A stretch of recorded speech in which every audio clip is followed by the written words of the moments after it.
So I'm just gonna read it from hmm the text that I sent you. So Josh, I bet you $1 that if you suddenly had my life, you'd be in total chaos by tomorrow noon. What's my line? $1, first of all, insulting. Second, I'd last a solid 6 hours before I ended up begging for orange juice on the sidewalk.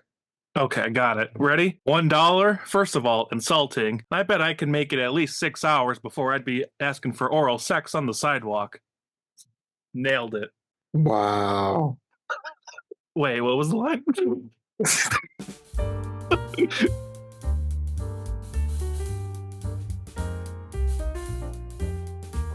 Welcome back to Two White Guys Review Korean Movies. Come on. I'm your host, Josh.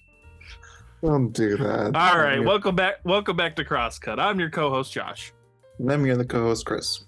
So if you can believe it or not, Chris had it right all along. We were watching Trading Places, and no, he's not getting an anal probe abducted by aliens. That is the color of money in the background for Chris. Yes, color of money, because all about money in this movie.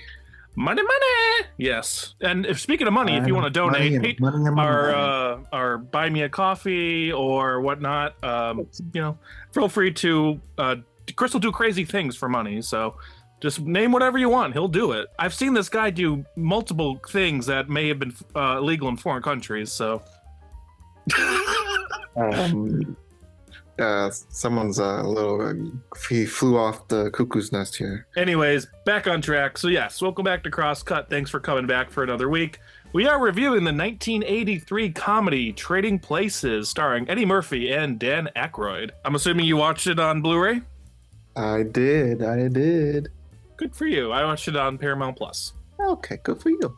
So, a couple reasons why I picked this movie, actually. The first reason is it fell into my movie challenge of the week. Okay. So, the challenge was Rich versus Poor, and I literally just Googled movies, and that one came up. Also, so every challenge has like a trivia for a movie, and the one was Trading Places. The trivia for this is Trading Places inspired a new rule on Wall Street, barring people from using secret inside information to corner markets. Mm-hmm. So, and I think I was reading trivia, they called it the Eddie Murphy rule in Wall Street, where you can't use insider trading. It's illegal. You go to jail, where Chris will be waiting for you with his alien probe. God damn it. The second reason I picked this movie, I was watching some behind the scenes random stuff, and there's this really good show on AMC called Cursed, and it's about these like cursed movie sets. Oh yeah, I've heard about it, but I've never seen it. The episode I was watching was about the Twilight Zone, the movie. And if you're familiar with the Twilight Zone, the movie, it basically was one of the worst on-set accidents of all time. I won't go too far into it. So John Landis directed that segment in the Twilight Zone, the movie. He actually went on to make this movie directly after that happened. I was kind of interested because basically after that happened, John Landis's career went downhill a bit, but it's interesting that he made this movie right after, and this movie is considered a classic. I haven't seen this movie in a long time.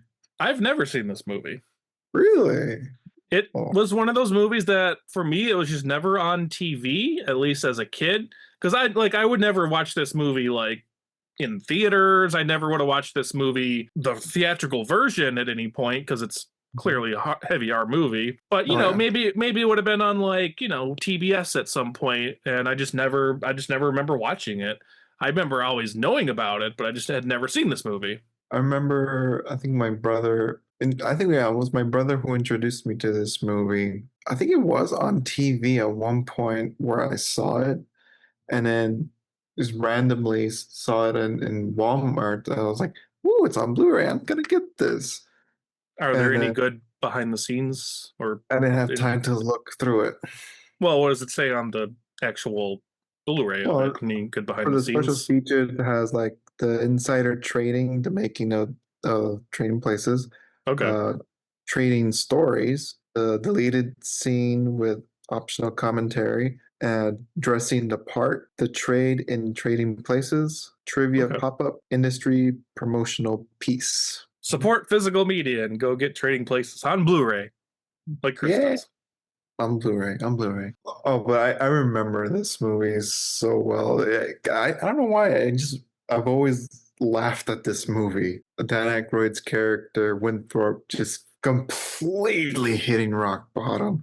You feel Hmm. for the guy, you know. Eddie Murphy, just you can't help but laugh at Eddie Murphy. This was his second movie, apparently. I mean, he was very funny, just his quick dialogue, and he does a good job when they flip the script and he's now the upper class in the suit Yeah, and very he does a good respectful. job.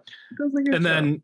then, like Dan Aykroyd, well, did you notice that like their grammar and their mannerisms change when their status Hmm. changes? Like Dan Aykroyd, for whatever reason, his mannerisms in the beginning were throwing me off. It just felt like old school, like, he should have like a cup of tea and Winston, oh, let's hit the stock Yeah, market, and stuff like yeah. that. And then by I, the end, he's just Dan Aykroyd. Yeah, he's pretty much playing himself. It's like Mhm. he's normal, pretty much. He's down to earth. He doesn't look down upon anybody. But then again, Eddie Murphy's like he's got his like ghetto personality he's got all the money and everything. You still have that streets. Like Street he still smart. has the yeah, he's still street smart, even though he's got everything now. This movie has an interesting take, and my whole take was ultimately the story is about these two old guys. They're brothers. They run this company. I don't really know what they do exactly. They're like investment Well, they broker explain it kind in the of. movie.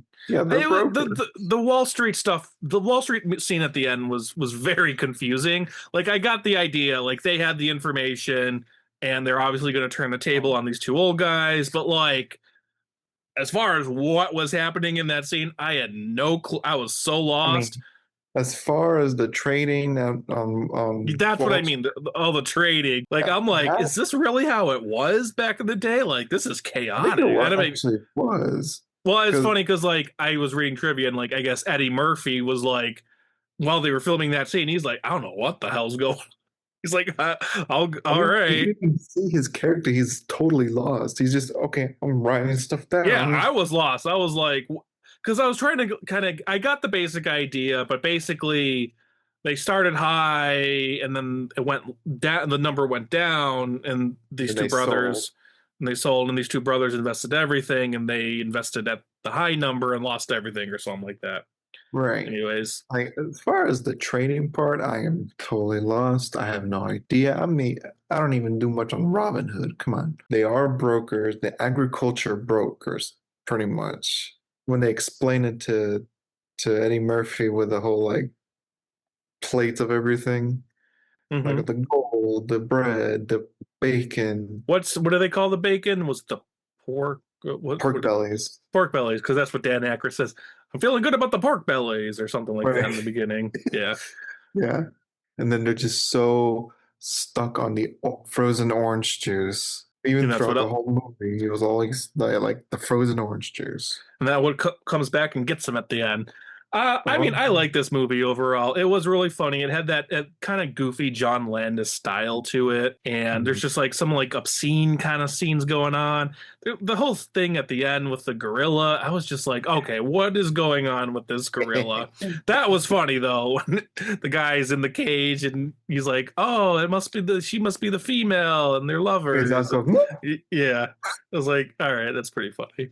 But like it's just like that kind of like what is happening right now? Just like very like oddball comedy, very out there. You're familiar with some of John Landis's work, as you know, American Werewolf in London, one of my favorite Of movies, course, which was of course. a couple of years before. You've seen Blues Brothers Yes, and yes. Other Dan Aykroyd. Yep, and Animal House. I don't remember Animal House. Okay, that was like one of his first movies. But yeah, speaking of Blues Brothers, yes, Dan Aykroyd is in that and in this, and then not John Belushi, but his brother James Belushi is in this. He's the guy that's originally in the gorilla costume. That's James Belushi, the other Blues Brothers Oh yeah, brother. that's right. Yeah. Speaking of names in this movie, so the scene where Eddie Murphy gets arrested and he's Mhm. talking to the three guys, and there's the two like bigger guys sitting in the Yeah. cell with him. Did you recognize the guy to Eddie Murphy's to the left of Eddie Murphy on screen? No, who was that? Okay. When I saw it, I was like, "Oh my god, that's Giancarlo Esposito." And it was Gus from Breaking Bad. What? Yeah, I was like, "Holy shit, is that Oh, Giancarlo Esposito?" And then I looked up after and it was him. I was like, oh, "It looks like him." And I was like, "Damn, he's so young." And yeah, it was yeah, him. I did not pay attention to Because that. I've only seen two movies with Giancarlo Esposito from that young, and you know the other one, it's Maximum Overdrive. Your mama. Oh shit. The classic Maximum Oh Overdrive. god. He's the guy in that movie who's trying to steal from the pinball machine, and he gets like electrocuted. So I mean, this movie's got a pretty good cast. Obviously, the two leads, Dan Aykroyd, Eddie Murphy, they're great. And then Jamie Lee Curtis. I was about to mention a very young Jamie Lee Curtis. Yep. And woo, my goodness. Uh-huh. Wow. Uh-huh. Wow. Josh's cutie of the week. You know, I I've never seen this movie, but I know that she was topless in this movie. The only reason I know of that is because of the movie Scream. When do we see Jamie Lee's breath? Breath? Not until Trading Places in '83. I liked her character. I didn't quite understand why she took so much interest in Dan Aykroyd, but I guess I kind of get it that she knows that he's like an investment guy and that's what she wants to be or is trying to like do. Right. Exactly. Like she tells her from the very beginning, it's a business investment. And she's smart. Even though she said she was pretending not to care, that she was just protecting her investment. In the end, of course, she fell for him. And I don't know, maybe it was just because she's probably been there before where he is rock bottom. She knows what he's going through. Oh, and Coleman. I love Coleman. He was I great. love Coleman. Yeah, First of all, that actor, have you ever seen Basketball? No. Oh, so it's funny because he's in the movie Basketball, but he plays essentially the Duke brother stereotype in that movie. He plays like the uppity rich guy. And when I was watching this, I was like, oh my god, that dude's in Basketball. Hey, Josh here. Just had to cut in for a minute because apparently that's not the actor from Basketball, so I was totally wrong. However, that is the actor from Indiana Jones. He plays Brody in Raiders of the Lost Ark and Last Crusade. I don't know how me or Chris didn't realize that, especially Chris because he's like the biggest Indiana Jones fan. So shame on Chris and his family, but also shame on me and my family for not realizing it. All right, back to editing. But I liked his character in this movie. I did too. How when he was pretending not to know Winthrop, that was funny. Which I'm assuming the Dukes instructed him to do that. You know, be like, hey, this is what we're doing. And I felt for him. I think the scene with him and Eddie Murphy is kind of like, you know, he says thank you. Like that kind of resonated with him. He's like, somebody actually thanked me for my work, for my service. And a genuine thank you as well. He was actually the character that I put as the which character were you most able to identify with in my book. I put Coleman because he spends his life serving others without much gratitude, who finally gets his in the end. So here's to you, Coleman. He got the cute Hawaiian chick at the end. The butler has a butler. Yeah. I'm just gonna say it. Some things about this movie do not hold up. Do we want to even go into that? The train scene, Dan Aykroyd. Oh. I was like, damn. Talk about stereotypes. People that have already seen the movie probably already know. It's not just Dan Aykroyd, though. I mean, they were all playing stereotypes of. Right. Even Coleman. It was like the hard drinking Irish guy. Jamie Lee was the Jamaican. Dan Aykroyd was the Jamaican. Eddie Murphy was some African. He was like an African, I don't know, exchange student. Which that is like, you know, that's fine. He's being funny and, you know, and I'm not trying to be, you know. Being a Swedish girl. Oh, speaking of certain scenes of that movie, when you watched like you put in a 1980s movie on VHS and you saw all those previews and You see like the snippets of different movies when they put it together, introducing the studio or something like that. I always remembered there's certain shots from Trading Places that always appeared on all of those reels. It Can I was when guess? he Can I guess one? Is it the shot where Eddie Murphy is running away from the police and he's under the table and they all point their guns at him? Is there a problem, officers? that's one of them. Which also is from if any Disney fans remember, the end of the Great Movie Ride, rest in peace, that was a clip that was in the Great Movie Ride. I always remember that, and when I saw it in the movie, I was like, that's from the Great Movie Ride. But that's not just that shot from the movie. It's that one he has pointing at the guns. The one where he's the exchange student. It's also in the reels, and also when he's pretending that he has no legs at the very beginning.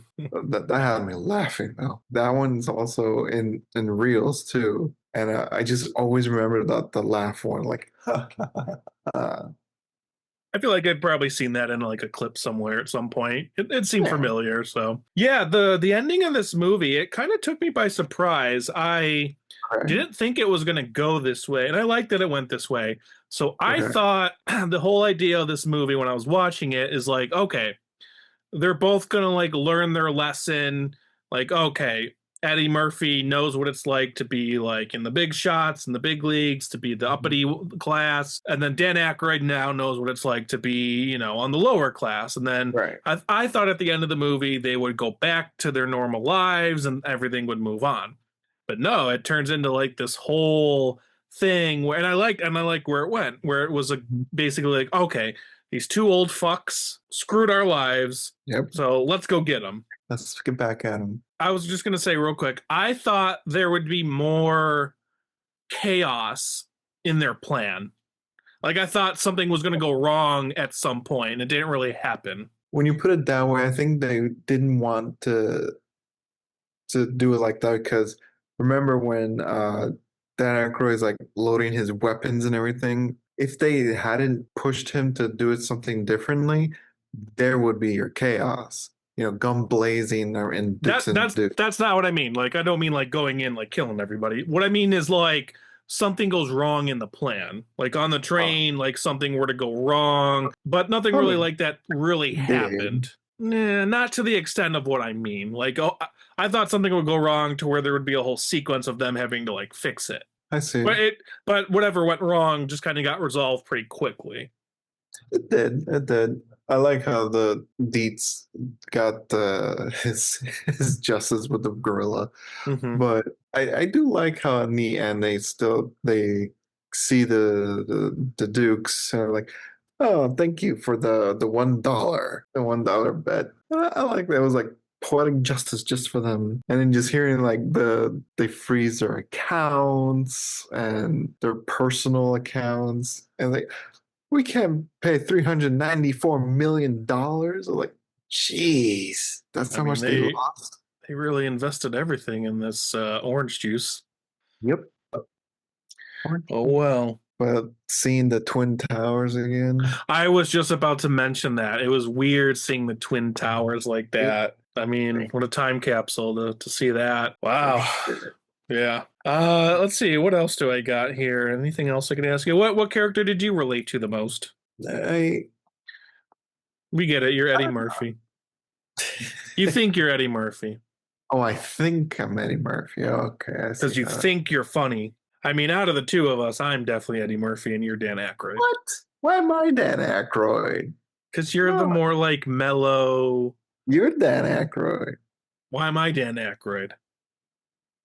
I don't know. I'm the funny one. You're Dan Aykroyd. What? Hey, don't be mad. Dan Aykroyd gets with Jamie Lee Curtis. True. And it's Jamie Lee Curtis in 1980. Also, like her character, I mean, I like, that she took care of him, but it seemed like, I don't know, like she was very like almost too motherly. Like I was like, hey man, like when he was like sick and she's like, nope, you're staying in bed and then I'm making you dinner.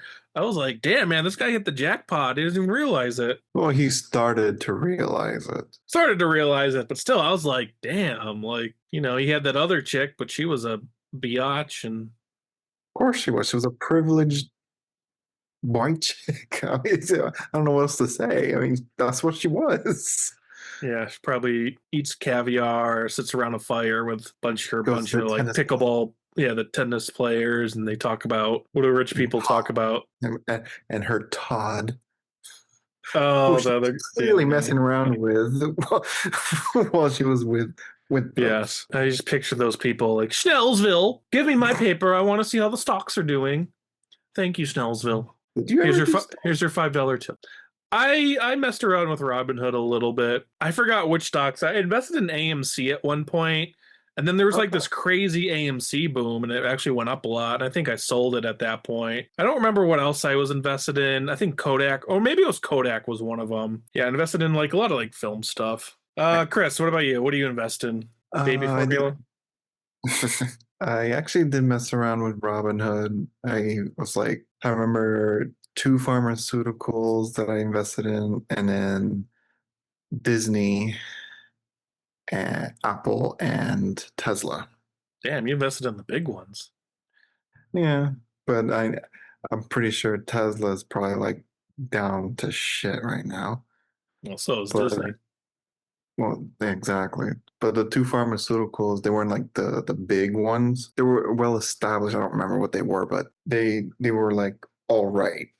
Mm-hmm. And I always kept steady. I just stopped looking into it. And then Apple was always up and down. Sell, sell, sell. And Chris sold. Buy, buy, buy. The only other movie I saw that like that scene of the trading. Wait, can I guess? What? Ferris Bueller? Not Ferris Bueller, not the one I was thinking of. Jungle to Jungle. Well, there's a few movies that have that kind of scene. I mean, Wall Street, obviously, the movie Wall Street. Wall Street. Right. Boiler But Boiler Room? Yeah, I swear it has a scene like that. Oh, I've never seen the movie, so I don't know. Is that a Vin Diesel movie? I think so, yeah. I haven't only seen it once before. Well, hey, for exclusive financial advice, come straight to Crosscut. We'll give you the worst advice, and you'll lose all your money, like Dan Aykroyd. Then you'll be homeless. Always bet on orange juice. And then you'll be, yeah, exactly. You'll be on the streets asking for oral favors from Chris. So anyways, let's wrap it up.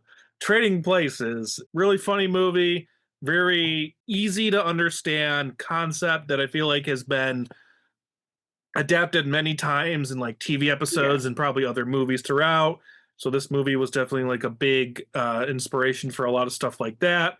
Eddie Murphy's great. Dan Aykroyd's great. Jamie Lee Curtis is pretty damn hot. Chris kept having to pause the movie throughout to go on bathroom breaks. So it was I'm not sure what was going on there. But anyways, I recommend it. Check it out. You know, if you're like Chris and you can find it on Blu-ray, then there you go. Bonus features. Blu-ray. Like you said, this is a nice comedy movie from the 80s. It's, like you said, simple to follow, and you just seem interested in it. How their lives change so fast. And all the good that comes out in the end. It's a good movie. It really is. It is a good movie. Anyways, that's it for Crosscut. We want to thank everybody for hanging out with us. Make sure to hit that like, that subscribe, comment. Have you seen the movie? What else? You know, financial advice, all that good stuff. Tell Chris what movie we should pick next for next week. And that's it. That's all we got. Chris, take it from here. Print, moving on. All right. See you next Wednesday. Do you get the reference? Oh, he doesn't even get the reference. It's a John Landis reference. In every movie, he has an inside joke for something called See You Next Wednesday. And in the movie, there was a poster on Jamie Lee Curtis's wall that said, See you next Wednesday. And if you watch American Werewolf in London, Blues Brothers, it's always an in-joke in his movies. It's See you next Wednesday. But not on Crosscut. We'll see you next Friday. Have a good night, everybody.